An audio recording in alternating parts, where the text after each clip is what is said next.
2017 সালে সবচেয়ে জনপ্রিয় গেম ছিল পাবজি, যেটা শুধু কম্পিউটারেই খেলা যেত এবং এর এত জনপ্রিয়তা ছিল যে বিশ্বে সবার মুখেই এই পাবজি গেমটার কথা শোনা যেত। একমাত্র ব্যাটল রয়্যাল গেম হিসেবে পাবজি অনেক সুখ্যাতি অর্জন করেছিল 2017 সালে। আর ফ্রি ফায়ার সৃষ্টি করা গেরিনা কোম্পানি স্থাপিত হয় 2009 সালে। তাদের যাত্রা শুরু হয় সিঙ্গাপুর থেকে। গেরিনার মালিক হচ্ছে ফরেস্ট লি, যিনি একজন অনেক দক্ষ এবং ব্যবসাকে ভালো বোঝার একজন মানুষ। না হলে এই ফ্রি ফায়ার গেমটা হয়তো এতদিনে টিকে থাকতে পারতো না।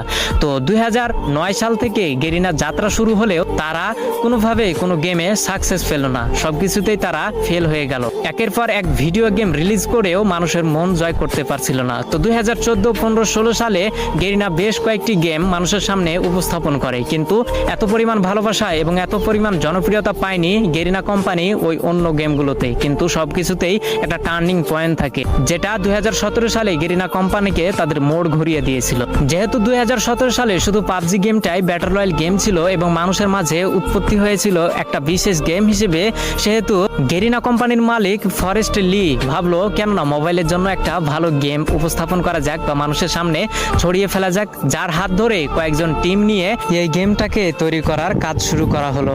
2017 সালে সর্বোচ্চ ব্যবহৃত গেম হচ্ছে পাবজি এবং সবার মাঝে জনপ্রিয়তা পায় পাবজি, কিন্তু কম্পিউটারের মাধ্যমে।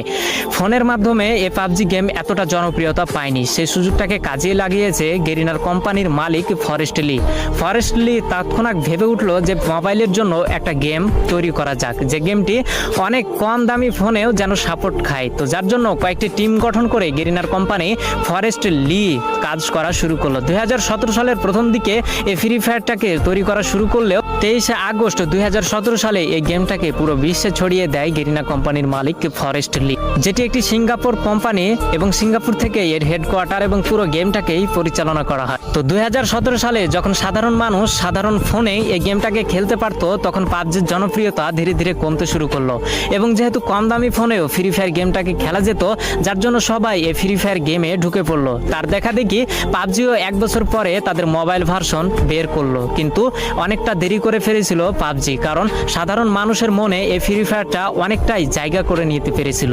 তো পুরো বিশ্বে ফ্রি ফায়ার গেম এমন এমন রেকর্ড গড়েছে যা হয়তো আগামী বছরে কোনো গেম এই রেকর্ডগুলোকে ভাঙতে পারবে না।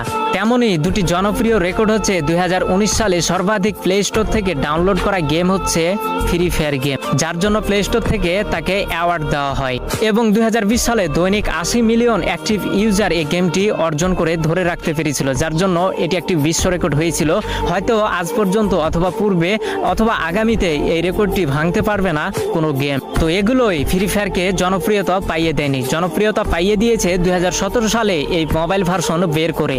তখন সবার হাতে 512 র্যামের ফোনগুলো অ্যাভেলেবল ছিল এবং এই গেমটা 512 MB র্যামে ভালোই চলতো। আমিও সর্বপ্রথম 512 MB র্যামে এই গেমটাকে খেলেছিলাম। এখন হয়তো এই 512 MB র্যামে এই গেমটাকে খেলা যাবে না, ফাইলের পরিমাণ একটু বেশি হয়ে গেছে। কিন্তু আগে এই জনপ্রিয়তার কারণ হচ্ছে কম দামি ফোনেও এই গেমটাকে ভালো করে মানুষ স্মুথলি খেলতে পারতো, যার জন্য পাবজিকে টপকে এগিয়ে আছে আমাদের এই ফ্রি ফায়ার গেমটি। সর্বাধিক ডাউনলোড এবং সর্বাধিক অ্যাক্টিভ ইউজার ধরে রাখতে পেরেছে আমাদের এই জনপ্রিয় গেম বা ফ্রি ফায়ার। তো তোমাদের কিছু মনের প্রশ্ন যেটা আমি খোলাসা করে দিচ্ছি, এই ফ্রি ফায়ার গেমটা কাকে দেখে উৎপত্তি হয়েছে বা এই ফ্রি ফায়ার গেমটি কি দেখে সৃষ্টি হয়েছে? তো উত্তর হচ্ছে এই ফ্রি ফায়ার গেমটা একটা মুভি দেখে সৃষ্টি হয়েছে। মুভিটির নাম হচ্ছে মিশন ইম্পসিবল, যেটি 2017 সালে রিলিজ করা হয়েছিল এবং এটির একমাত্র জনপ্রিয়তার কারণ হচ্ছে এটি মোবাইল ভার্সনে প্রথম গেম, যেটি শুধু কম দামি ফোনেই সর্বপ্রথম এই পৃথিবীতে এই গেমটি খেলা যেত, যার জন্য হয়তো মানুষের মাঝে এতটা জনপ্রিয়তা পেয়েছে আমাদের এই ফ্রি ফায়ার।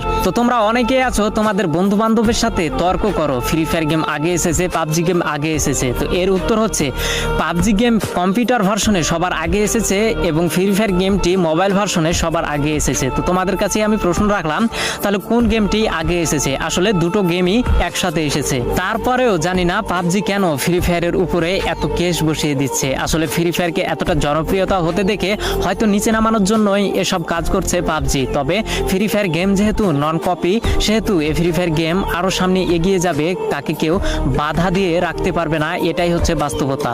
তো